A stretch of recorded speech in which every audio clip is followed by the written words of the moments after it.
हे friends, आज मैं आपके लिए एजुकेशनल साइकोलॉजी और पेडागॉजी से रिलेटेड 20 इतने इम्पॉर्टेंट क्वेश्चन लेके आई हूँ जो आपके लगभग हर एग्ज़ाम में आएंगे।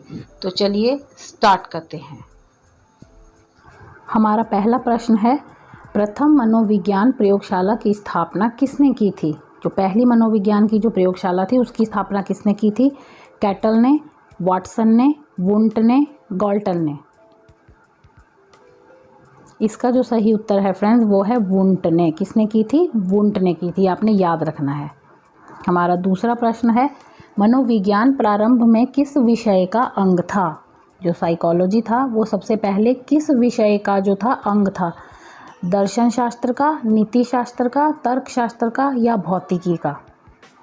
इसका जो सही उत्तर है वो है दर्शन शास्त्र का। ठीक है, ये भी काफ़ी इंपॉर्टेंट क्वेश्चन है, ये भी आपने याद रखना है। दर्शन शास्त्र का था सबसे पहले अंग। हमारा नेक्स्ट क्वेश्चन है क्वेश्चन नंबर 3, निम्नलिखित में से किस क्षेत्र में NCERT मनोविज्ञान का प्रयोग कर रहा है? जो हमारे जो NCERT का जो सिलेबस रहता है वो जो है हमारा मेन बोलते हैं कि HP बोर्ड में जो है NCERT का सिलेबस है, उसके लिए जो है मनोविज्ञान हिमाचल प्रदेश जो हमारा एजुकेशनल बोर्ड है वहाँ पे जो है मेन NCERT की ही बुक्स रेकमेंड हैं। तो उसमें जो है कौन से क्षेत्र में ये जो NCERT है वो साइकोलॉजी का उपयोग कर रहा है? वो किस में कर रहा है? विद्यालय संगठन, पाठ्य पुस्तकों का निर्माण, विषय निर्धारण या वित्तीय सहायता? इसका जो सही उत्तर है वो है पाठ्य पुस्तकों के निर्माण में। ये बहुत इंपॉर्टेंट क्वेश्चन है, काफ़ी एग्जाम में पूछा भी गया है और आगे भी आ सकता है, तो इसको आपने ध्यान से पढ़ना है। ठीक है फ्रेंड्स, तो हमारा नेक्स्ट क्वेश्चन है, आधुनिक समय में मनोविज्ञान को क्या माना जाता है? आज के टाइम में जो है साइकोलॉजी को क्या माना जाता है? जीवन शक्ति का अध्ययन, आत्मा का अध्ययन, भगवान का अध्ययन या मानव व्यवहार का अध्ययन? इसका जो सही उत्तर है वो है मानव व्यवहार का अध्ययन। ये भी काफ़ी इम्पॉर्टेंट क्वेश्चन है, इसको भी आपने ध्यान से पढ़ना है। ठीक है, हमारा नेक्स्ट क्वेश्चन है क्वेश्चन नंबर 5, निम्नलिखित में से कौन सा विकल्प शिक्षा मनोविज्ञान की एक सीमा है? बाल विकास की विभिन्न अवस्थाओं का ज्ञान, कक्षा की समस्याओं का समाधान, बाल केंद्रित शिक्षा या व्यक्तिक विभिन्नताओं की समस्या? इसका जो सही उत्तर है वो है व्यक्तिक विभिन्नताओं की समस्या। ठीक है, इनको मैं जल्दी जल्दी करवाऊंगी, ऐसे टाइम वेस्ट होगा और आप भी बोर होंगे, तो मैं फटाफट करवा रही हूँ और आप इनको ध्यान से या कहीं लिख लीजिए या ऐसे ही लर्न कर लीजिए। क्वेश्चन नंबर 6 है, अध्ययन की वह शाखा जिसमें मनोविज्ञान से संबंधित तथ्यों का शिक्षण अधिगम प्रक्रिया में प्रयोग करते हैं। ऐसी कौन सी अध्ययन की ऐसी कौन सी शाखा है जिसमें जो है साइकोलॉजी से रिलेटेड टीचिंग लर्निंग प्रोसेस में उपयोग करते हैं? प्रयोगात्मक मनोविज्ञान, विकासात्मक मनोविज्ञान, शिक्षा मनोविज्ञान या संज्ञानात्मक मनोविज्ञान? इसका जो सही उत्तर है वो है शिक्षा मनोविज्ञान। शिक्षा मनोविज्ञान के लिए ही जो है टीचिंग लर्निंग प्रोसेस में जो है साइकोलॉजी का यूज़ किया जाता है। ये भी काफ़ी इंपॉर्टेंट क्वेश्चन है। तो नेक्स्ट हमारा क्वेश्चन है, ये भी काफ़ी ज़्यादा इम्पॉर्टेंट क्वेश्चन है फ्रेंड्स, ये तो प्लीज़ इसको आपने ध्यान से सुनना है। पहली प्रयोगात्मक मनोविज्ञान प्रयोगशाला कहाँ स्थापित की गई? जो फर्स्ट जो मनोविज्ञान की जो प्रयोगात्मक प्रयोगशाला थी वो कहाँ स्थापित की गई थी? बर्लिन में, लिप्जिग में, बोस्टन में या भारत में? वो की गई थी लिप्जिग में। ये बहुत इंपॉर्टेंट क्वेश्चन है और कई बार एग्जाम में आया है, अब भी आपको आगे आ सकता है। तो कहाँ पे की गई? लिप्जिग में। ओके, नेक्स्ट क्वेश्चन है, एक शिक्षक अपने विद्यार्थियों की क्षमताओं को समझने का प्रयास कर रहा है, उसके इस उद्देश्य से निम्न में कौन सा क्षेत्र संबंधित है? ऐसे क्वेश्चन भी आपको 5 से 7 या 8 आते ही आते हैं एग्ज़ाम में। जिस भी एग्ज़ाम में एजुकेशनल साइकोलॉजी आती है उसमें 6-7 क्वेश्चन ये आते ही आते हैं। ये हमारे माइंड से रिलेटेड होते हैं कि टीचर और स्टूडेंट का रिलेशन कैसा रहता है, टीचर क्या सोचता है, स्टूडेंट क्या सोचता है, इस बारे में ये साइकोलॉजी में क्वेश्चन ज़रूर आते हैं। आगे मैं पूरी एक वीडियो 20 या 30 क्वेश्चन पूरे इसी से रिलेटेड लेके आऊँगी फ्रेंड्स। ठीक है, ये भी काफ़ी इंपॉर्टेंट क्वेश्चन है। तो शिक्षक जो है अपने विद्यार्थियों की जो कैपेसिटी को समझने की कोशिश कर रहा है, तो ये कौन सा क्षेत्र है इसमें?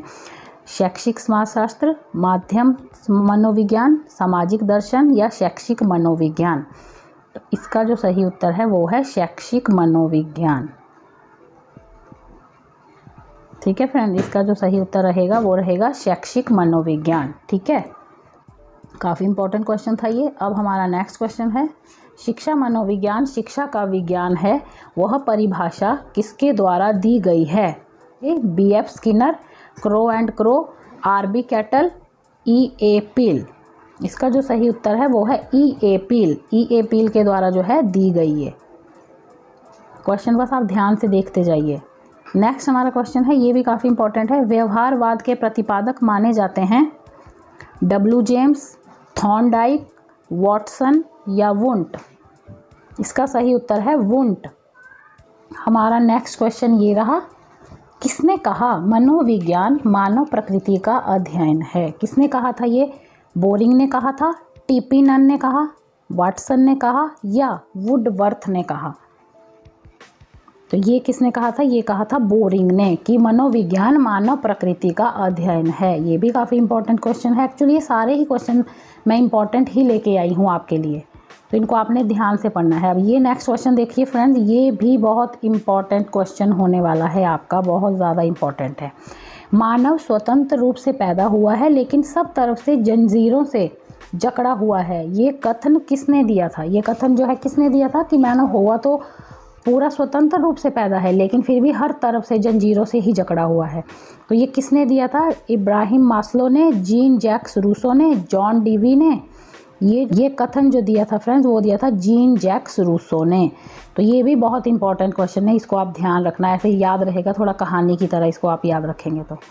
ठीक है, हमारा नेक्स्ट क्वेश्चन है क्वेश्चन नंबर 13, पुनर्प्राप्ति का सिद्धांत, जिसको हम खेल का सिद्धांत भी कहते हैं, किसने प्रतिपादित किया था?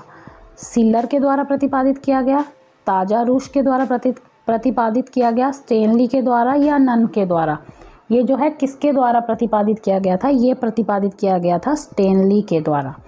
ठीक है, खेल का सिद्धांत या पुनर्प्राप्ति का सिद्धांत, इसको दो नाम से जाना जाता है। नेक्स्ट क्वेश्चन है, शिक्षा और मनोविज्ञान को जोड़ने वाली कड़ी है? क्या है जो शिक्षा और मनोविज्ञान को आपस में जोड़ती है? समाज जोड़ता है, मस्तिष्क जोड़ता है, मानव व्यवहार जोड़ता है या चरित्र जोड़ता है? कौन सी कड़ी है? वो है मानव व्यवहार। जो इंसान का जो बिहेवियर है, हमारा जो ह्यूमन जो बिहेवियर है, वही शिक्षा और मनोविज्ञान को आपस में जोड़ता है। हमारा नेक्स्ट क्वेश्चन है क्वेश्चन नंबर 15, शैक्षिक मनोविज्ञान क्या नहीं है? जो एजुकेशनल साइकोलॉजी है वो क्या नहीं है? व्यवहारिक विज्ञान नहीं है, प्रयुक्त विज्ञान नहीं है, आदर्श मूलक विज्ञान नहीं है या सामाजिक विज्ञान नहीं है? व्यवहारिक विज्ञान तो देखो एजुकेशनल साइकोलॉजी होती है, एजुकेशनल साइकोलॉजी होती है, प्रयुक्त विज्ञान भी होती है, और जो सोशल जो साइंस है वो भी होता है, सामाजिक विज्ञान। तो ये आपको कुछ अलग सा लग रहा है ना, तो इसका जो सही आंसर है वो ये रहेगा कि शैक्षिक मनोविज्ञान जो है वो क्या नहीं है? वो आदर्श मूलक विज्ञान नहीं है। बाकी तो ये सारे इसके लग रहे हैं कि ये भी है, ये भी है, लेकिन सिर्फ एक ये अलग सा लग रहा है, तो यही इसका सही आंसर है। आदर्श मूलक विज्ञान जो है वो शैक्षिक मनोविज्ञान नहीं है। ठीक है, ये भी काफ़ी इंपॉर्टेंट क्वेश्चन है, इसको भी आपने ध्यान से याद रखना है। नेक्स्ट क्वेश्चन है क्वेश्चन नंबर 16, 1882 में किस मनोवैज्ञानिक द्वारा लंदन में मानवीय विशेषताओं का अध्ययन करने के लिए प्रयोगशाला का निर्माण किया गया? 1882 में कौन सा ऐसा साइंटिस्ट था जिसने लंदन में जो है एक प्रयोगशाला का निर्माण किया? कैटल, गाल्टन, अल्फ्रेड बीने या वुडवर्थ? वो कौन सा ऐसा साइंटिस्ट था फ्रेंड्स? कौन थे वो? गाल्टन थे। उन्होंने जो है लंदन में जो है एक प्रयोगशाला का निर्माण किया। कौन थे वो? गाल्टन। नेक्स्ट क्वेश्चन है हमारा क्वेश्चन नंबर 17, असामान्य मनोविज्ञान के आधुनिक युग के जनक कौन हैं? जो असामान्य मनोविज्ञान है उसके जनक कौन हैं आजकल के टाइम के आधुनिक युग के? सिगमंड फ्राइड, जुंग, एस्क्यूरल या एडलर? तो इसका जो सही उत्तर है सिगमंड फ्राइड, वो जो है असामान्य मनोविज्ञान के जनक थे। नेक्स्ट क्वेश्चन है क्वेश्चन नंबर 18, निम्न में से व्यवहारवादी मनोवैज्ञानिक कौन है? इनमें से जो बिहेवियरल जो साइकोलॉजिस्ट हैं वो कौन है? इनमें से जॉन वॉटसन है बिहेवियरल जो psychologist, William James, Sigmund Freud या जॉन डीवी? इनमें से इसका जो सही उत्तर है वो है जॉन वाटसन, वो है व्यवहारवादी मनोवैज्ञानिक। नेक्स्ट हमारा क्वेश्चन है, वुंट ने मनोविज्ञान की कार्यशाला कब शुरू की? जो विलियम वुंट थे उन्होंने जो है साइकोलॉजी की जो कार्यशाला है सबसे पहले कब शुरू की थी? 1880 में, 1879, 1889 या 1859 में? तो इसका जो सही उत्तर है वो है 1879, 1879 में। ये याद रखना है, ये जो डेट से रिलेटेड जो क्वेश्चन होते हैं ये भी काफ़ी पूछे जाते हैं, ठीक है। तो 1879 में। हमारा आज का लास्ट क्वेश्चन है फ्रेंड्स, क्वेश्चन नंबर 20। निम्नलिखित में से किसका मिलान सही नहीं है, कि कौन इनके साथ मैच नहीं करता? मानवतावाद कार्ल रोजर्स, प्रकार्यवाद विलियम जेम्स, संरचनावाद जीवी वाटसन, मनोविश्लेषण सिगमंड फ्राइड। इससे जो है इसका जो सही उत्तर है वो है संरचनावाद जॉन वी वाटसन। मानवतावाद तो कार्ल रोजर्स ने दिया था, प्रकार्यवाद के प्रवर्तक विलियम जेम्स थे, मनोविश्लेषण का जो सिद्धांत था वो सिगमंड फ्राइड ही थे, लेकिन संरचनावाद जो है वो जॉन वी वाटसन ने नहीं दिया था, वो दिया था हमारा विलियम वुंट ने ही।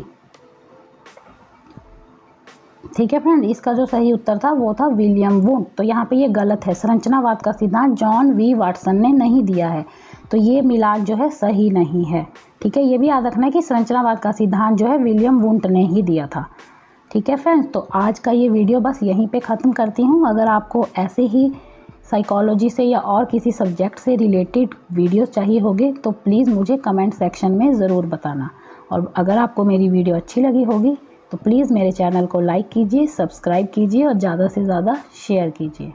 Thank you friends.